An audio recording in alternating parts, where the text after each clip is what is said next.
기념품으로 바라보는 기념의 의미, 기념의 목적, 기념의 가치를 알아보는 것이라고 이해하시면 될 것 같습니다.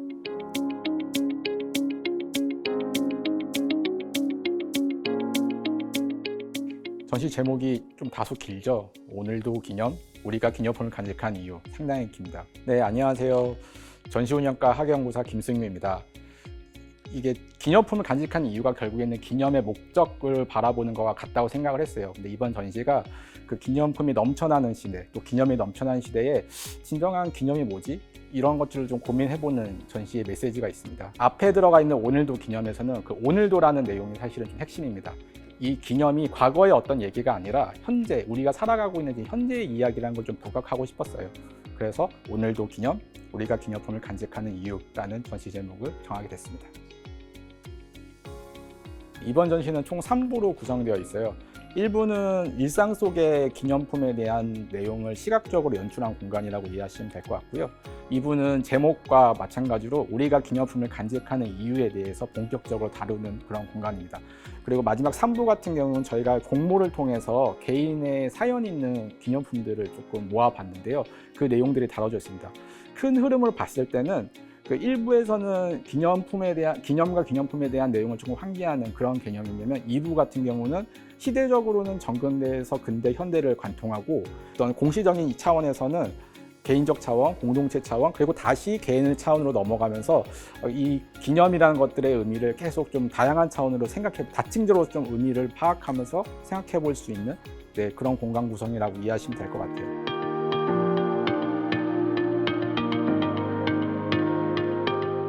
일부는 제목은 기념의 일상이에요. 그래서 일상 속의 다양한 기념 문화를 시각적 공간으로 연출한다고 이해하시면 될 것 같습니다. 여기 있는 자료들은 저희가 그 기념품 샵 같은 데서 직접 다 구매한 자료들이고 유물은 아닙니다. 그래서 노출 전시로 이렇게 다 어떻게 보면 만져보실 수도 있고 가까이 가서 보실 수도 있게끔 그렇게 전시를 했는데요. 아 맞아, 이 기념품을 내가 왜 샀지? 이 기념이 무슨 의미지? 이런 것들을 한번 생각을 해볼 수 있게끔 하는 그런 공간이라고 이해하시면 될 것 같아요. 저희가 일단 인트로에 프롤로그와 일부의 개념을 좀 혼합한 개념으로 이 공간을 마련해 봤습니다. 네, 1부와 2부가 좀 내용이 극명히 갈리듯이 가운데 저희 전의 공간을 하나 마련해 봤습니다. 그 전시 영상으로 한번 내용을 풀어봤는데요. 그 영화 인사이드 아웃을 많이 보셨을 거예요. 거기에 보면 기억 구술이라는 소재가 나오는데 그 기억 구술을 모티브로 해서 기억 저장소라는 프로젝션 매핑 영상을 한번 만들어 봤습니다. 기념의 사전적 의미를 봐도 무언가를 잊지 않고 간직하는 마음이라고 그렇게 얘기했거든요. 그런 개인적인 기념의 기억들이 맺혀서 저장되고 있는, 결국에는 그 기억 구술들이 기념품에 투영되는 것을 영상에 담아봤습니다.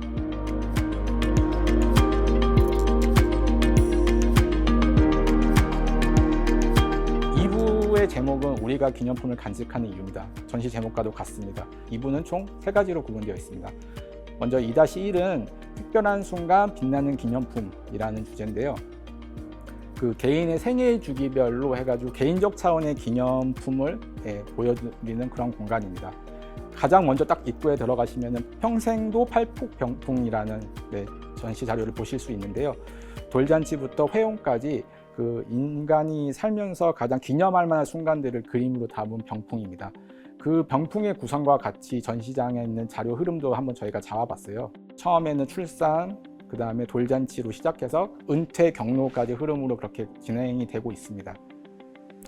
가만히 보시면은 이게 과거 고려시대 자료들도 있고 조선시대 자료들도 많이 있는데요. 과거에는 기념품이라는 것을 아무나 가질 수 없었던 것이라는 것을 조금 보여드리고 싶었습니다. 그리고 2-2는 오늘이 되는 기억이라는 주제로 잡아봤는데요.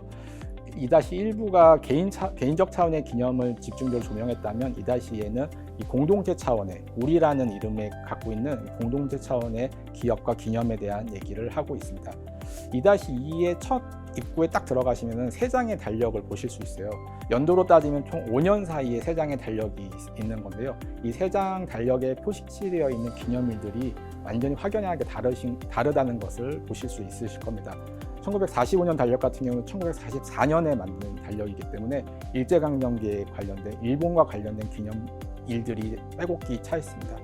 1946년 달력 같은 경우는 이제 정부가 들어서기 전에 있던 그 과도기적인 시기였기 때문에 특별히 무엇을 기념해야 될지 몰랐던, 어떻게 보면 그런 시기였습니다. 그래서 기념일이 거의 비어있는 그런 달력이라고 보시면 될 것 같고요. 마지막으로 1949년 달력 같은 경우는 1948년 이제 정부가 들어선 이후에 만들어진 달력이기 때문에 우리의 국경일과 그 공휴일 같은 것들이 달력에 빼곡히 있는 것을 보실 수 있습니다. 이 세 달력을 딱 먼저 보시면은 이게 기념이라는 것이 뭔가 고정되어 있거나 영원하거나 이런 것이 아니라 우리가 어떤 가치를 공유해야 한다는 것들을 보시면 이해하실 수 있을 것 같았어요. 그래서 그 내용을 보시고 앞으로 가시면은 인터랙티브 콘텐츠가 있는데, 그 인터랙티브 콘텐츠를 통해서 나만의 기념일을 입력하는 걸 한번 만들어 봤습니다. 그리고 2-2에는 총 3가지 챕터로 또 나눠져 있어요. 먼저 우리의 기억을 세우다, 우리의 기억을 펼치다, 그리고 우리의 기억을 만들어가다, 이렇게 3가지로 나눠져 있는데, 우리의 기억을 세우다는 그 일제강점기 독립운동과 관련된 기념 자료부터 시작해가지고 광복에 대한 얘기, 그냥 정부가 세워진 시점, 뭐 이런 내용들이 다양하게 포진되어 있고요. 우리의 기억을 펼치다 부분은 이제 이렇게 공고하게 정리되어 있는 그 우리의 정체성을 세계로 알리고자 하는 시도들이 이제 있었는데, 대표적으로 이제 국가적 이벤트들을 들 수 있습니다. 그래서 국가적 이벤트와 관련된 기념품들을 소개하면서 우리의 기억과 또 우리의 이미지를 어떤 방식으로 외부로 전달하려고 했는지에 대해서 좀 보실 수 있는 파트가 우리의 기억을 펼치다입니다. 마지막으로 우리의 기억을 만들어가다 같은 경우는 많은 분들이 관심이 있어하는 그 팬덤의 굿즈에 대해서 소개하는 그런 내용을 마련해 봤습니다. 이 팬덤의 굿즈가 단순히 그냥 소비재로서 그런 기념품이 아니더라고요. 그 소속 구단이나 아니면은 뭐 소속 기획사 같은 데서 만든 공식 굿즈들도 있지만, 이 팬들이 자기네들이 만든 굿즈들도, 기념품들도 있고요. 그리고 뭐 특별한 의미로 추억에 담겨 있는 그런 기념품들도 상당히 많이 있는 것을 알 수 있었습니다. 2-3의 관광기념품에 대한 내용을 한번 조명해 봤습니다. 사실 관광기념품이야말로 아까 2-1과 2-2에서 얘기했던 개인적 차원, 공동체 차원, 그리고 근현대를 아우르는 거의 모든 내용을 다 아우르는 개념이라고 봤어요. 그래서 이 공간 같은 경우는 관광기념품이 우리 일상에 어떻게 들어왔는지에 대한 사회문화적 분석을 시도한 공간이라고 보시면 되겠습니다. 네, 전시를 보시면은 그 일상적인 소재였던 공예품들이 대량 생산되면서 기념품을 변화하는 모습이라든지, 아니면은 외국인들을 대상으로 만들었던 어떤 타자적 시선에서 만들어진 그런 기념품 같은 것들을 보실 수 있는데요. 이제 그런 기념품, 그리고 또 그 해방 이후에 대중관광이 성행하면서 만들어진 다양한 기념품들도 소개되고 있습니다. 재밌게 또 제가 봤던 것 중에 하나는 그 신선로가 하나 재밌는 게 있었는데요. 신선을 총 5점을 제가 소개하고 있는데, 가만히 보시면은 그 광화문이랑 남대문이라고 쓰여져 있는 그 문양이 동일한 패턴으로 그려져 있는 것을 보실 수 있는데요. 정말로 이제 대량 생산해서 만들었다는 것을 그 이미지를 통해서 확인할 수가 있어요. 한국 기념품의 어떤 전형성이나 아니면 역사적인 어떤 주제 같은 걸 좀 다룰 수 있는 것이 무엇일까 고민하다가 좀 흥미로운 그 주제를 발견했는데요. 하나는 기념품, 그 기념장과 훈장, 그리고 기념 수건이 있습니다. 그래서 이 2가지 주제는 제가 포켓 공간으로 나눠서 좀 소개를 해드렸습니다. 기념장 같은 경우는 어떻게 보면 최초의 기념품? 기념이라는 용어가 달린 최초의 기념품이라고도 얘기할 수도 있을 것 같아요. 그 저희 뭐 실록이나 이런 자료들에서 기념이라는 한자가 처음 등장한 게 바로 기념장과 관련된 이야기들이거든요. 사실 그 이전에는 기념이라는 한자는 등장하지 않았었습니다. 그래서 최초의 기념장인 그 조선왕제 성수 50주년 기념장을 비롯해서 대한제국 시기 최초의 훈장인 대운이 금척 대소장도 소개해드리고 있습니다. 정면에 보시면 굉장히 큰 초상화를 또 보실 수 있는데요. 그 초상화는 그 이용익이라는 인물의 초상화입니다. 이용익은 1900년대 이후에 군복을 입고 가슴에는 훈장과 기념장을 달고 있는 것이 굉장히 세밀하게 묘사가 되어 있습니다. 기념 수건은 정말 뺄래야 뺄 수 없는 아주 흥미로운 주제였어요. 그래서 그 2-1에도 제가 아주 재미있는 수건 하나를 소개해드리고 있는데, 한갑맞은 진갑수건이라는, 그런 수건을 소개해드리고 있습니다. 그 기념 수건은 제가 알기로는 우리나라랑 뭐 일본 이 정도만 기념품으로 많이 있다고 하고 다른 외국에는 거의 없다고 해요. 그래서 외국인 관람객이 많은 우리 박물관에서 보여드렸을 때 한국에는 이런 것도 기념품을 만드는구나 라고 좀 보여드릴 수 있는 소재이기도 했고, 이번 기회에 기념 수건의 의미도 한번 보여드리면 좋겠다 싶어서 포켓 공간을 마련해 봤고요.